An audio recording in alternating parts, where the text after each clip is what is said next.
தம்பி முத்துப்பாண்டிக்கு ஃபோன் பண்ணேன்.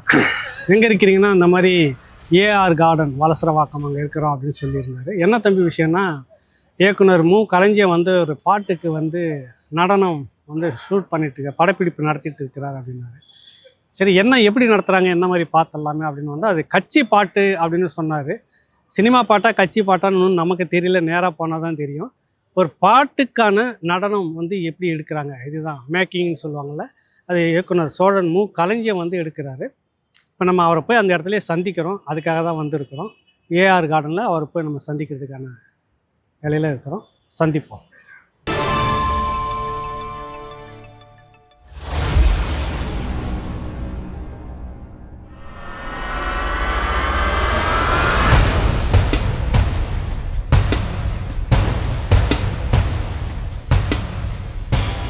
வணக்கம் வணக்கம் வணக்கம். உங்களுடைய வருகை நல்வரகாகுங்க.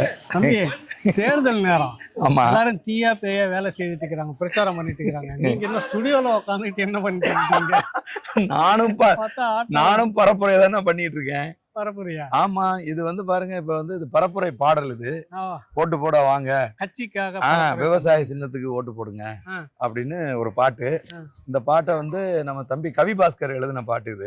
கவி பாஸ்கர். ஆமா, பாட்டை வந்து நம்ம புதுவை சித்தன் ஜெயமூர்த்தி வந்து இசையமைத்து பாடியிருக்காரு. இது பெரிய அளவுல மக்களை ரீச் அடையும்னா அது இல்ல, பிரச்சாரம் பரப்புரை. அதாவது எப்படின்னா, பரப்புரைங்கிறது ஒருத்தருக்கு ஒரு ஸ்டைல் இருக்குல்லன்னா, இது ஒரு ஸ்டைல் தான். அதாவது பாடல்களால செய்யற போதுன்னா அது எளிமையா போய் ரீச் ஆகும். இப்ப நாங்க கிராமங்களுக்குள்ள போறோம்னு வைங்களேன், நம்ம பிள்ளைங்க வந்து வாக்கு கேட்டு போறாங்க அப்படின்னு சொன்னா, இந்த பாட்டை ஃபர்ஸ்ட் ஓப்பனிங்ல போட்டுட்டு போனாங்கன்னா ஒரு கவன ஈர்ப்பு வரும். உடனே அதுக்கப்புறமா நாங்க துண்டறிக்கையெல்லாம் கொடுத்து பேசுறதை விட இந்த பாட்டு வந்து எளிமையா போயிடும். இப்ப போன தடவை ஒரு பாட்டு பயங்கர ஹிட் ஆச்சு. சீமானண்ணா உங்களுக்கு தான் எங்க ஓட்டு அப்படின்னு ஒரு பாட்டு பயங்கர எந்த கிராமத்துக்கு போனாலும் அந்த பாட்டு பாடி நீங்க தான் அது வந்து கட்சியில இருந்து அந்த பாட்டு வெளியிட்டாங்க. ஆனா பயங்கர ஹிட் ஆயிடுச்சு. தேர்தலுக்காக வேண்டி வெளியிட்டாங்க. அப்ப நாங்க அந்த ஊருக்குள்ள எல்லாம் வாக்கு கேட்டு போகும்போது பாட்டு ஓடுது. பசங்க குட்டி பசங்க எல்லாம் எங்களை பார்த்த உடனே சீமானண்ணா உங்களுக்கு தான் எங்க ஓட்டு அப்படின்னு எங்களை நோக்கி பாடுறாங்க குட்டி பசங்க எல்லாம். இல்ல, பாடுறது பிரச்சனை, அது வந்து சரி.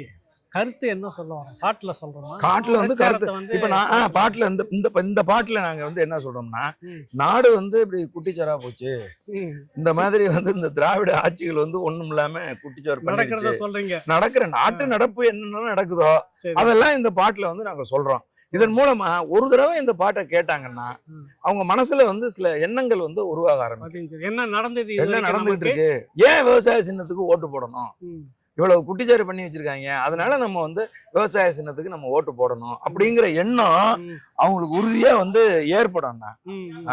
அது இப்ப எத்தனை பாட்டு நீங்க இந்த மாதிரி பண்ணிருக்கீங்க? இப்ப நாங்க வந்து பாட்டா ரெக்கார்டு பண்ணிருக்கிறத நாங்க நிறைய பண்ணிருக்கோம். ஆனா இப்ப இத பதிவு செய்ய போறது, இப்ப இந்த பாடு ஒண்ணு நான் பதிவு பண்ணிருக்கேன். சரி, இது வந்து ஒரு 5 கேர்ள்ஸ் 5 பாய்ஸ் வச்சு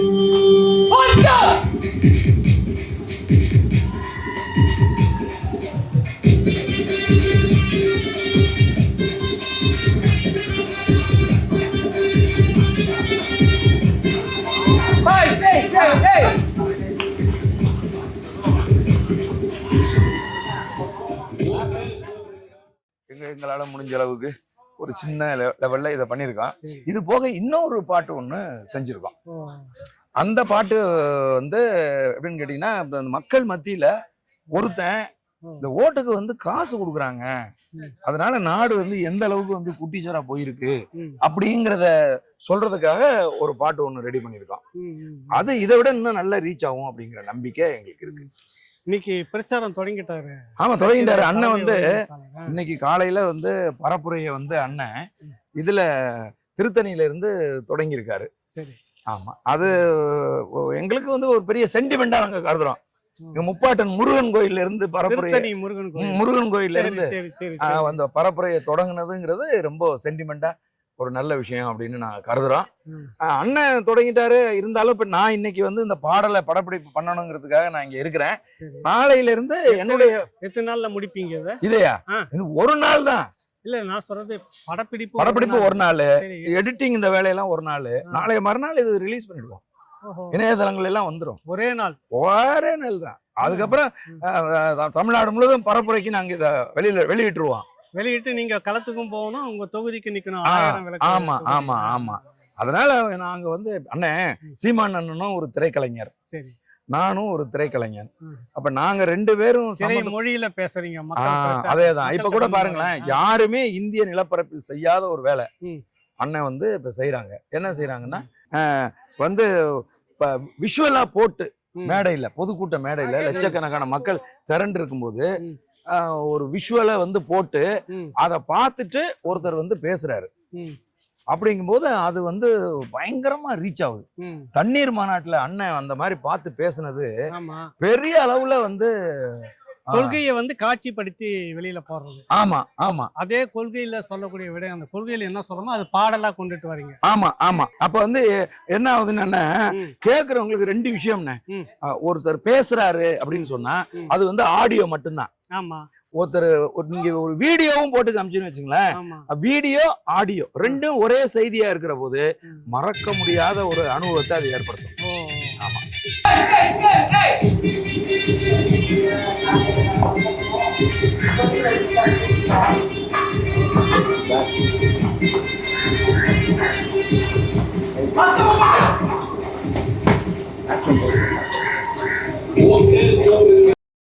அதாவது என்னன்னா அது ஆடியோ வீடியோ பாடலா கேட்கும்போது வந்து மறக்க முடியாத ஒரு கருத்து. வீடியோவும் பாக்குறாங்கல்ல ஒரு விஷயத்த. இப்ப நாங்க அண்ணன் வந்து மருது பாண்டியர்களை பற்றி ஒரு காணொளி வந்து போட்டிருந்தாங்க. ஒரு 20-25 நிமிஷம் காணொளி.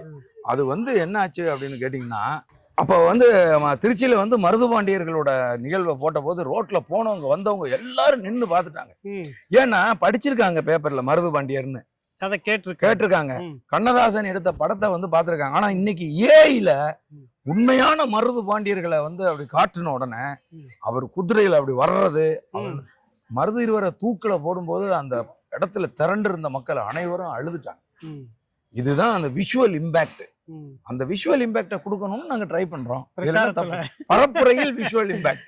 வாழ்த்துக்கள் தம்பி. இந்த பாடல் வந்து நல்ல. அன்னைக்கு நீங்க லீ மெரிடியன் ஹோட்டல்ல இந்த நாம் தமிழர் கட்சியினுடைய ஆட்சி வரைவு வெளியிட்டாங்கல்ல, அன்னைக்கு அண்ணன் வந்து பேசுனது எல்லாமே வந்து காட்சிப்படுத்தினதை போட்டுதான் வந்து பேசினாங்க. எல்லா ஊடகங்களும் அதை எடுத்து போட்டிருக்காங்க. நிறைய பேர் பாராட்டி இருக்காங்க.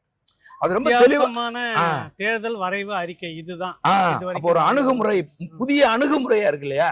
அந்த அணுகுமுறையின் ஒரு அங்கம் தான் பாடல்களை உருவாக்கி அதை காட்சிப்படுத்தி மக்கள் மத்தியில கொண்டுட்டு போறது. ஸ்டாலின் தான் வராரு அந்த பாட்டு அடிக்குமாறு.